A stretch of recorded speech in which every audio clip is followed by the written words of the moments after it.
Qatar की औरतें और उनकी जवान बेटियां फिटकरी से ऐसा काम करती जिसे जानकर आपके भी होश उड़ जाएंगे।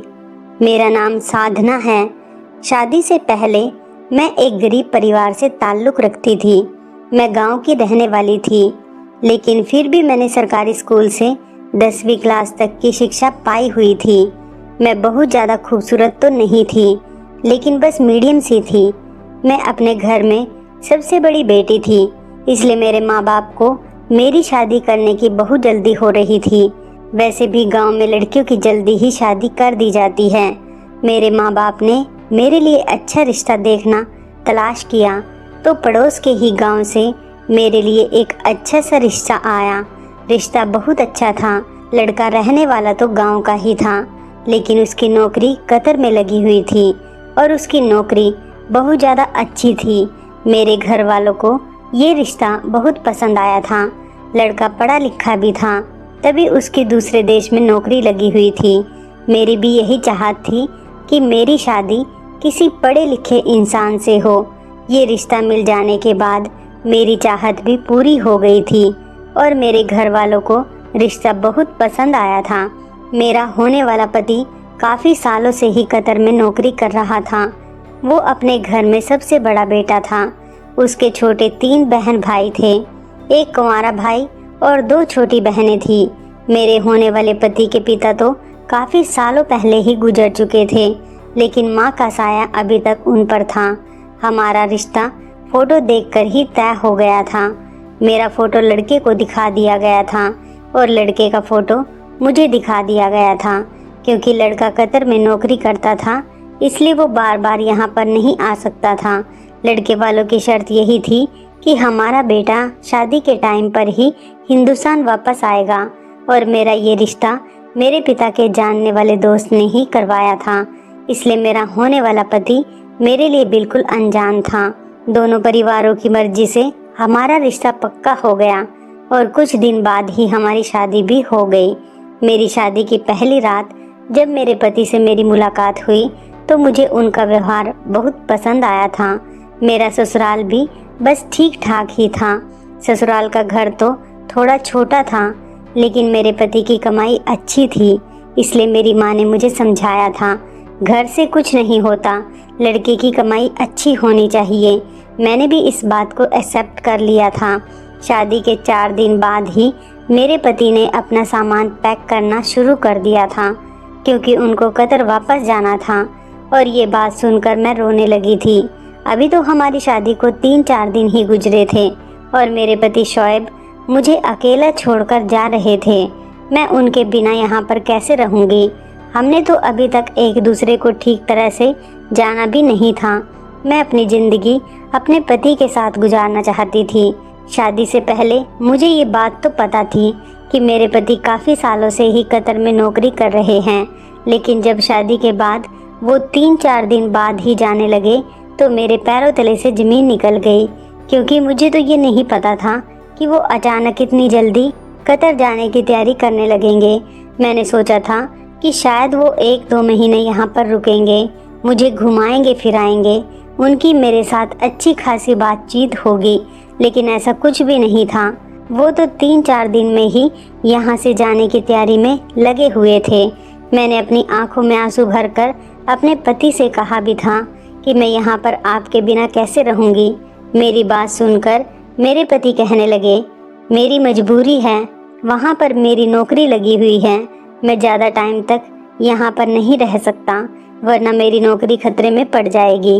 वैसे तो मैं यहाँ पर 2 महीने की छुट्टियों पर आया था, लेकिन कंपनी ने अचानक ही मेरी छुट्टियाँ कैंसिल करके मुझे वापस बुला लिया है।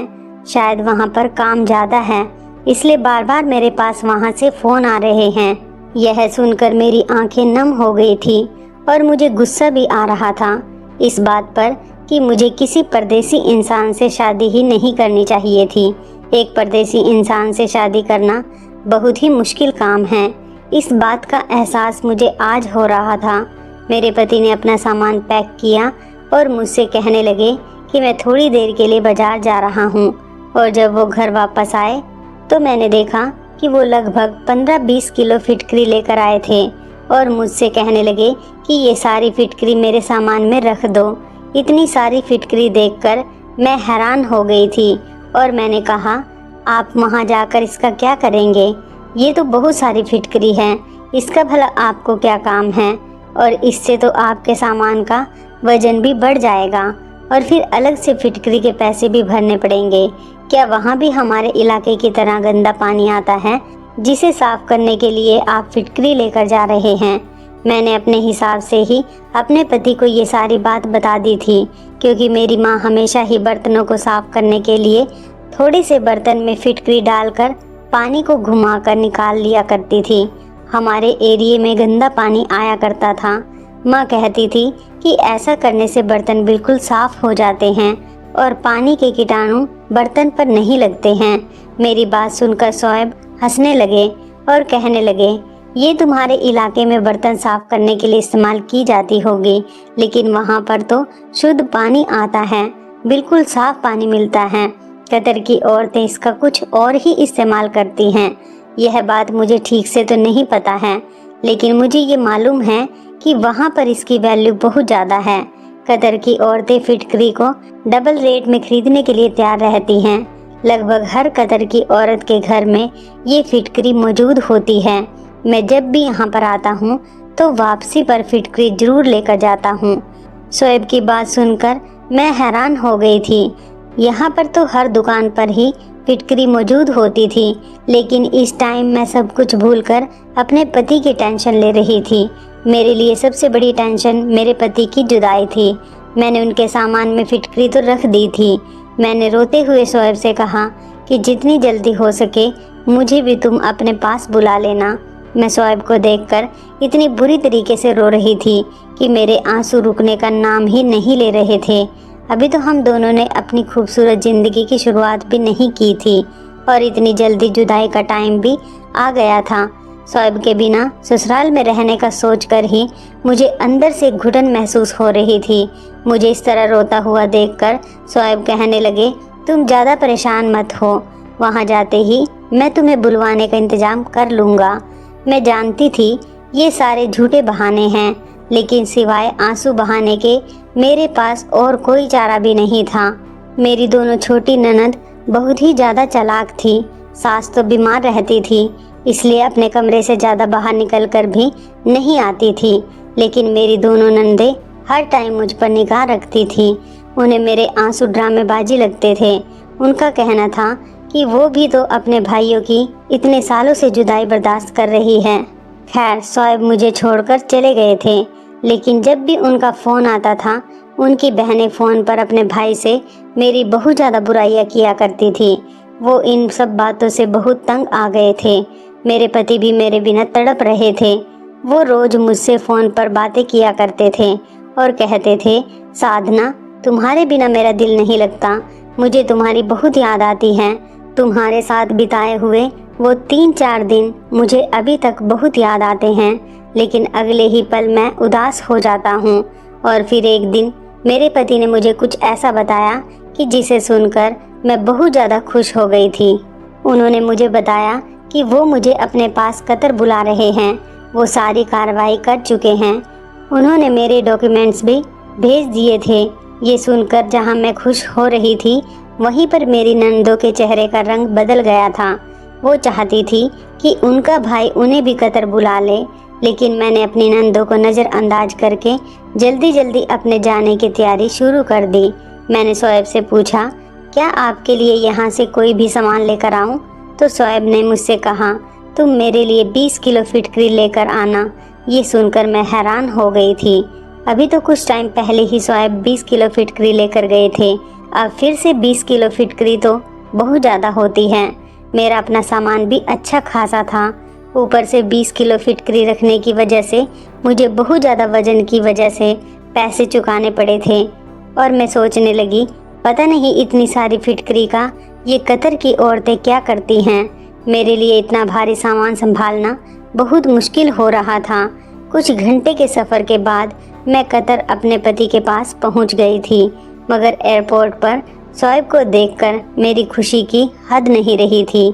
मेरे पति ने मुझे देखते ही पहला सवाल यही पूछा कि तुम फिटकरी लेकर आई हो या नहीं।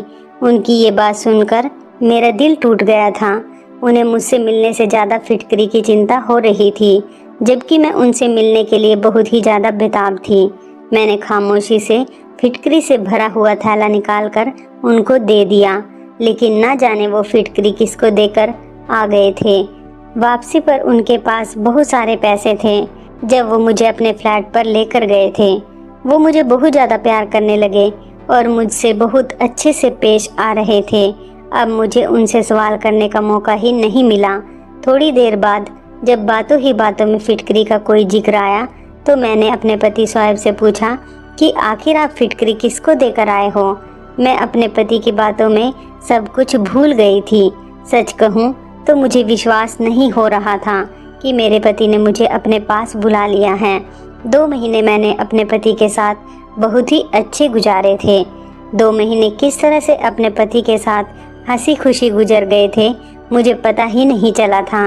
लेकिन 2 महीने पूरे होते ही मेरे पति मुझसे कहने लगे, अब तुम्हें यहाँ पर रखना मेरे लिए पॉसिबल नहीं है। बेहतर यही होगा कि तुम वापस हिंदुस्तान चली जाओ। शोएब की बात सुनकर मैं हैरान रह गई थी और मेरे होश उड़ गए थे। मैंने कहा, ये आप कैसी बातें कर रहे हो? आपके बिना मेरी वहाँ पर कोई ज़िंदगी नहीं। मैं तो अपने सब रिश्तेदारों से कह कर आई हूँ कि अब मैं हमेशा आपके साथ कतर में ही रहूँगी। वैसे भी मैं वहाँ जाकर क्या करूँगी? तो वो कहने लगे कि यहाँ के खर्चे बहुत ज़्यादा हो गए हैं और घर भेजने के लिए भी पैसे नहीं बच रहे। मुझे अपने परिवार का भी खर्चा उठाना है। मेरी माँ बार बार पैसों के लिए फ़ोन कर रही है और बहनों की भी स्कूल की फ़ीस जमा करनी है। वो भी मुझे रोज़ फ़ोन करके तंग कर रही हैं और तुम्हारे यहाँ पर होने की वजह से मेरे सारे पैसे खर्च हो जाते हैं। मैंने गुस्सा करते हुए अपने पति से कहा कि अगर ऐसी ही बात है तो फिर मैं भी यहाँ पर कोई नौकरी कर लेती हूँ। मैं अपना खर्चा खुद उठा लूँगी, लेकिन अब मैं तुम्हें छोड़कर यहाँ से वापस नहीं जाऊँगी। मैं वहाँ पर अकेले ज़िंदगी नहीं गुजार सकती। मेरी बात सुनकर शोएब कहने लगे, तुम्हें भला क्या काम आता है? तुम क्या नौकरी करोगी? यहाँ पर बहुत देर तक सोचने के बाद मैंने शोएब से कह दिया कि मुझे चाहे लोगों के घरों में झाड़ू बर्तन ही क्यों ना करना पड़ जाए, मैं सब कुछ कर लूँगी, मगर यहाँ से वापस नहीं जाऊँगी। शोएब को मेरी बात मजाक लगने लगी थी, लेकिन मैंने आसपास के फ्लैट वालों से कहकर कुछ फैमिली में घर का काम तलाश कर लिया था। उन दिनों मेरी काफ़ी लोगों से जान पहचान हो गई थी, क्योंकि हम जिस जगह पर रहते थे वहाँ पर ज़्यादातर हिंदुस्तानी फैमिली ही रहती थी और इस समय मेरी जान पहचान वाली औरतें मेरे काम आ गई थी। 2-3 ऐसी फैमिली थी जिन्हें खाना बनाने के लिए एक औरत की तलाश थी, इसलिए उन्होंने मुझे अपने घर काम करने के लिए रख लिया। मेरी जान पहचान वाली फैमिली ने मुझे बताया कि कतर के लोग भारतीय लोगों के हाथ का खाना खाना बहुत पसंद करते हैं और सिर्फ भारतीय औरतों को ही खाना पकाने के लिए रखना उनके लिए सबसे पहली पसंद होता है। मुझे 3-4 घरों में एक साथ काम करने का मौका मिल गया था। मैं इस बात से बहुत खुश थी और मेरी खुशी की कोई हद नहीं रही थी। किसी के घर मुझे सिर्फ खाना पकाने की नौकरी मिल गई थी, तो किसी के घर सिर्फ झाड़ू बर्तन करने की नौकरी मिली थी। मुझे काम करने के अच्छे खासे पैसे मिल रहे थे, जिसमें आसानी से मैं अपने पति शोएब के साथ रह सकती थी। खाना पकाना तो मैं पहले से ही जानती थी, क्योंकि कुकिंग में तो मैं शादी से पहले से ही बिल्कुल परफेक्ट थी। मैं यूट्यूब या फेसबुक पर लोगों की वीडियो देख देख कर तरह तरह के खाने बनाती रहती थी और अब यही बात मेरे काम आने वाली थी। रात को जब शोएब घर पर लौटे और मैंने उन्हें बताया कि मुझे आसपास के घरों में खाना बनाने की और साफ सफाई करने की नौकरी मिल गई है और उन लोगों ने मुझे अपने घर पर काम पर भी रख लिया है, ये बात सुनकर मेरे पति हैरान रह गए थे और कहने लगे, तुमने तो सच में ही काम ढूंढ लिया, लेकिन मैं तुम्हें दूसरों के घर जाकर काम करने की परमिशन नहीं दे सकता। शोएब ने मेरी सारी खुशियाँ खाक में मिला दी थी, लेकिन मैं इतनी आसानी से हार मानने वाली नहीं थी। शोएब की बात सुनकर मैं जोर जोर से रोने लगी। मेरे आंसुओं ने शोएब के दिल को मोम कर दिया था। अब खुद भी वो मेरे बिना नहीं रहना चाहते थे। मैं अच्छी तरह से जानती थी कि मेरी नंदे ही मेरे पति को बहका रही हैं। मुझे वापस हिंदुस्तान बुलाने के लिए उन पर दबाव डाल रही हैं और मजबूर होकर ही वह मुझे कतर से हिंदुस्तान वापस भेजना चाह रहे थे, लेकिन उनका मुझे भेजने का कोई मन नहीं कर रहा था।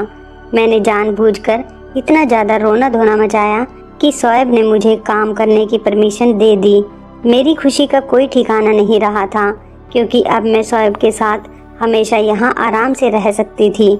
मैंने खुशी से शोएब को अपने गले से लगा लिया और मोहब्बत का इजहार किया। अगले दिन जब ऑफिस जाते टाइम शोएब ने कहा कि अगर तुम्हें काम समझ आए तो ही करना, वरना काम करने की कोई ज़रूरत नहीं। मैंने उनसे कहा कि आप फिक्र मत करो, मैं सब कुछ संभाल लूँगी। और उनके घर से जाते ही जल्दी से मैं अपने काम से फ्री हुई और फिर मेरी पड़ोसन मुझे कतर की औरतों के घर पर ले गई, जिनके घर बहुत ही बढ़िया थे। अंदर से बिल्कुल महल के जैसे लगते थे। मैं देखकर तो बहुत ही ज़्यादा हैरान रह गई थी। यहाँ के लोगों के घर सच में बहुत ज़्यादा सुंदर थे और वहाँ की औरतें भी बहुत मिलनसार थी। कुछ औरतें तो हिंदी भी समझ जाती थी, लेकिन बोलना नहीं जानती थी। उन्होंने इशारे से मुझे समझा दिया कि मैं उन्हें किस तरह का खाना बना कर दूं। लेकिन पहले ही दिन मैंने एक बड़ी अजीब सी बात देखी। जब एक मालकिन के यहाँ किचन में खाना बनाने के लिए गई तो वहाँ पर एक बड़े से बॉक्स में बहुत सारी फिटकरी पड़ी हुई थी। फिटकरी को देखते ही मुझे याद आया कि मेरे पति और मैं भी तो इंडिया से इतनी सारी फिटकरी लेकर आई थी। पता नहीं शोएब ने उस फिटकरी का क्या किया था। क्या पता यहाँ की औरतें इस फिटकरी का क्या करती हैं।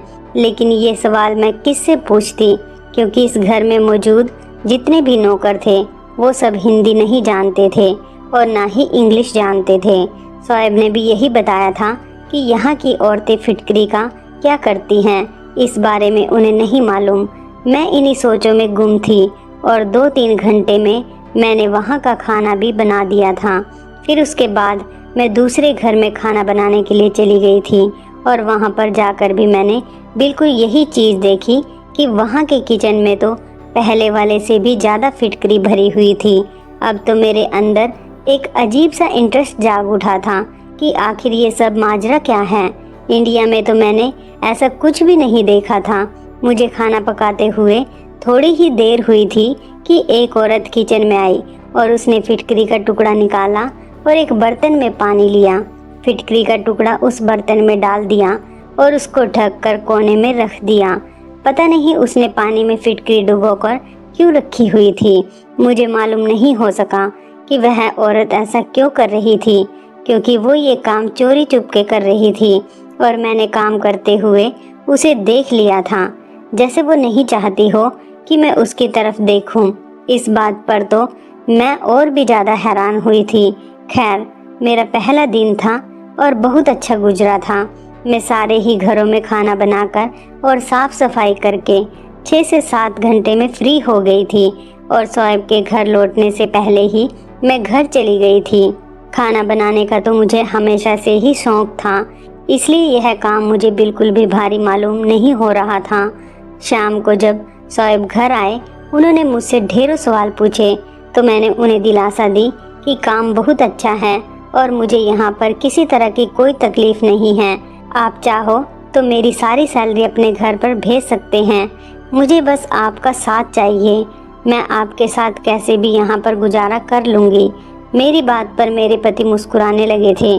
आखिर ये सब मैं उनके साथ रहने के लिए ही तो कर रही थी। शोएब रात के खाने के बाद मुझे घुमाने के लिए बाहर लेकर गए।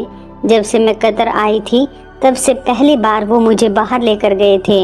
उनके साथ बाहर घूमने में मुझे बहुत सुकून मिल रहा था, वरना अब तक तो मेरे सर पर यही टेंशन थी कि कहीं मेरे पति मुझे यहाँ से वापस ना भेज दें। शोएब मुझे अपने साथ एक बड़े से मॉल में शॉपिंग कराने के लिए लेकर गए। इस रंगीन दुनिया में पहुंचकर मैं खो सी गई थी। मैं कतर में आकर पूरी तरह से सेट हो गई थी। अब मुझे हिंदुस्तान वापस जाने की कोई चिंता नहीं रही थी। मेरा काम बहुत ही अच्छा चल रहा था। मेरे पति और मैं यहाँ पर खूब कमाई कर रहे थे। जिन लोगों के घरों में मैं काम किया करती थी वो लोग भी मेरा बहुत ख्याल रखते थे। मेरे खाने की बहुत तारीफ होती थी और जिनके घरों में मैं साफ़ सफाई किया करती थी वहाँ पर मेरी साफ सफाई की भी खूब तारीफ की जाती थी, क्योंकि मैं बहुत ही सलीके से काम करती थी। खाना भी मुझे बहुत ज़्यादा नहीं बनाना होता था। 2-3 टाइप के डिशेज थोड़ी थोड़ी क्वांटिटी में बनानी होती थी। कुछ दिन गुजरे कि एक दिन शोएब ऑफिस से घर आए तो मुझसे कहने लगे, मेरे लिए अपने हाथ की बहुत अच्छी सी चाय बना दो। आज शोएब का मूड बहुत अच्छा लग रहा था, वो फ्रेश लग रहे थे। मैंने अपने पति से कहा कि आज आपको कौन सी खुशी मिल गई है जिसकी वजह से आप बड़े फ्रेश लग रहे हो। शोएब ने कहा कि मैं तुम्हारी परेशानी का हल लेकर आया हूँ। आज तुम जल्दी से मेरे लिए चाय बनाकर फुर्सत से मेरे पास आकर बैठ जाओ। आज मैं तुम्हारी परेशानी खत्म करने वाला हूँ और तुम्हें फिटकरी का राज बताता हूँ। मुझे फिटकरी के राज के बारे में पता चल गया है। मैं फिटकरी का राज जानने के लिए बहुत ज़्यादा एक्साइटेड थी, इसलिए मैंने जल्दी से अपने पति के लिए चाय बनाई और सारे काम से फ्री होकर उनके पास आराम से जाकर बैठ गई। शोएब ने मुझे बताया कि कतर की औरतें ये नहीं चाहती हैं ये राज कभी किसी को पता चले, क्योंकि फिटकरी का इस्तेमाल उनके पुराने ज़माने से चला आ रहा है और वो इसे अपने तक ही रखना चाहती हैं। इसलिए आयशा भाभी ने भी तुम्हें इस बारे में कुछ नहीं बताया था। शोएब की बात सुनकर मुझे बहुत ही ज़्यादा एक्साइटमेंट होने लगी थी कि आखिर इस फिटकरी से ऐसा भी क्या किया जा सकता है जो इस कदर छुपाने वाली बात है। शोएब कहने लगे कि हर जगह की अपनी अपनी अलग रस्म व रिवाज होते हैं और इसी तरह हर जगह के अपने अपने अलग अलग टोटके और इलाज होते हैं। तुम भी जब से यहाँ आई हो तुमने बहुत सारी चीज़ें ऐसी ही देखी हैं जो इंडिया में नहीं होती, और जो चीज़ इंडिया में होती है वो यहाँ पर नहीं होती। इसी तरह फिटकरी का जो इस्तेमाल इंडिया में किया जाता है वो बिल्कुल ही अलग है, जबकि कतर की औरतें इससे बिल्कुल अलग तरह का फ़ायदा हासिल करती हैं, जो बहुत हैरान कर देने वाला है। मैं शोएब की बातों को बहुत ध्यान से सुन रही थी। शोएब ने बताया कि अगर हिंदुस्तानी औरतों को इसके बारे में जानकारी हो गई तो हर घर में ढेर सारी फिटकरी नज़र आने लगेगी। मैंने अपने पति को घूर कर देखा और कहा कि अब बता भी दो, कितना ज़्यादा सस्पेंस क्रिएट कर रहे हो। मेरी बात सुनकर शोएब ने मुझे एक ऐसा राज बताया जिसे सुनकर मैं चौंक गई थी। अपनी 24 साल की ज़िंदगी में मैंने आज तक फिटकरी का ऐसा इस्तेमाल नहीं सुना था। मैंने हैरानी से शोएब से पूछा, क्या आप सच कह रहे हैं? शोएब कहने लगे, हाँ बिल्कुल यही बात है। मैंने अपने कतर में रहने वाले बहुत करीबी दोस्त से इस बारे में पता किया है और उसने ही मुझे ये फिटकरी का राज बताया है। मेरा ये दोस्त वही है जिसे मैं इंडिया से फिटकरी लाकर महंगे दामों में बेच देता हूँ। इससे मुझे काफ़ी प्रॉफिट होता है, क्योंकि फिटकरी यहाँ पर बहुत ज़्यादा महंगी है और फिटकरी का इतना ज़्यादा इस्तेमाल होने पर यहाँ पर फिटकरी ज़्यादा आसानी से मिलती भी नहीं है। इसलिए मैं जब भी इंडिया जाता हूँ तो वहाँ से फिटकरी ज़रूर लेकर आता हूँ और यहाँ पर महंगे दामों में बेच देता हूँ। यहाँ के लोग महंगे दामों में भी आसानी से फिटकरी को खरीद लेते हैं। और शोएब ने मुझे बताया कि कतर की औरतें पहले फिटकरी से एक ख़ास तरह की दवाई तैयार करती हैं जो उन्होंने अपने बुजुर्गों से तैयार करना सीखी हैं। पानी में कुछ सामान मिलाकर ये दवाएं तैयार की जाती हैं और फिर फिटकरी को इस पानी में मिलाने के बाद कई दिन के लिए रख दिया जाता है। उसके बाद रोज़ सुबह को बासी मुंह पानी वाली फिटकरी को पीसकर इस्तेमाल किया जाता है। कतर की औरतें रोज़ सुबह को ही फिटकरी वाला पानी पीती हैं और इस दवाई का सेवन तो लगातार 3 महीने तक करती हैं और उनका मानना है कि इस तरह उनके पास बहुत ही खूबसूरत बच्चा पैदा होता है। इसलिए कतर की औरतें पूरी लगन से उस दवाई को पीती हैं। और तो और ये दवाई इसलिए भी काम आती है कि जो औरतें इस दवाई को बासी मुंह 3 महीने तक पीती हैं उनके पास खूबसूरत बच्चा तो होगा ही, लेकिन बेटा ही पैदा होगा। इस दवाई को पीने से बेटे की ही पैदाइश होती है। ये बात मेरे लिए बहुत ही अनोखी थी और सच में शोएब ने ठीक कहा था कि अगर हिंदुस्तानी औरतों को इस बारे में पता चल जाता तो सब की सब औरतें इसी टोटके को इस्तेमाल करना शुरू कर देती। मगर मुझे ये समझ नहीं आया था कि कतर की औरतें इस बात को इतना छुपाती क्यों हैं। मेरी बात सुनकर शोएब कहने लगे, हर किसी के अपने अलग तौर तरीके होते हैं और ज़्यादातर औरतें बताना भी नहीं चाहती कि वो बच्चा पैदा करने के ये टोटके का इस्तेमाल कर रही हैं। उन्हें लगता है कि किसी को बताने से उनका टोटका खराब हो जाएगा। शोएब की बात सुनकर मैं अफसोस भरे शब्दों में कहने लगी कि मेरे पास तो अब फिटकरी भी नहीं है और ना ही मुझे ये दवाई बनाने का तरीका आता है। मेरी बात सुनकर वो हंस पड़े और कहने लगे कि मुझे बस बच्चे की चाहत है, चाहे वो बेटा हो या बेटी, मुझे इस बात से कोई फ़र्क नहीं पड़ता। शोएब की सोच जानकर मुझे बहुत खुशी हुई थी कि दूसरे मर्दों की तरह उन्होंने बेटे की इच्छा जाहिर नहीं की थी। मैं अभी तक जिन घरों में काम कर रही थी उनमें से कुछ ही दिनों में एक घर की मालकिन प्रेग्नेंट हो गई थी। मैंने अपने हिसाब से उनका खूब ख्याल रखना शुरू कर दिया था और हैरत की बात यह थी कि उस औरत ने बेटे को ही जन्म दिया था। शायद उनकी बनाई हुई दवाई काम आ गई थी। कुछ ही दिनों में ऊपर वाले ने मुझे भी गुड न्यूज़ दे दी थी, लेकिन मैंने ऐसी कोई दवाई इस्तेमाल नहीं की थी और मैं पूरे 9 के 9 महीने बिल्कुल फिट रही थी।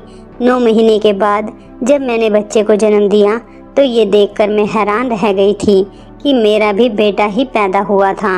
मैंने तो ऐसी कोई दवाई नहीं पी थी, लेकिन फिर भी ऊपर वाले ने मुझे बेटे से नवाज दिया था। बेटा या बेटी ये सब तो ऊपर वाले के हाथ में है, लेकिन हम इंसान हमेशा अपने तौर पर टोटके करते रहते हैं। कतर की औरतें भी ऐसे ही टोटकों के चक्कर में फंसी रहती हैं। मैं ये बात तो नहीं जानती थी कि कतर की कितनी औरतें इस फिटकरी की दवाई के टोटके को जानती हैं, लेकिन जहाँ तक मैंने देखा था ज़्यादातर कतर की औरतों के घर में फिटकरी मौजूद थी। क्या आप लोग भी बेटे के लिए किसी ऐसे ही टोटके का इस्तेमाल करते हैं या अपने आसपास किसी को बेटे की इच्छा में इस तरह के जादू टोने या टोटके या किसी बाबा के पास जाते हुए देखते हैं? ये सारे काम बिल्कुल ही गलत हैं। ऊपर वाला हमें बेटा दे या बेटी, हमें उसकी रहमत समझकर अपने पास रख लेना चाहिए। ऊपर वाला हमें औलाद से नवाज रहा है, यही हमारे लिए बहुत है। बेटा या बेटी कुछ नहीं होता, औलाद होना ही सबसे बड़ी बात होती है। तो इस कहानी के बारे में आपकी क्या राय है, कमेंट करके ज़रूर बताइएगा। धन्यवाद। आप सभी अपना ख्याल रखना।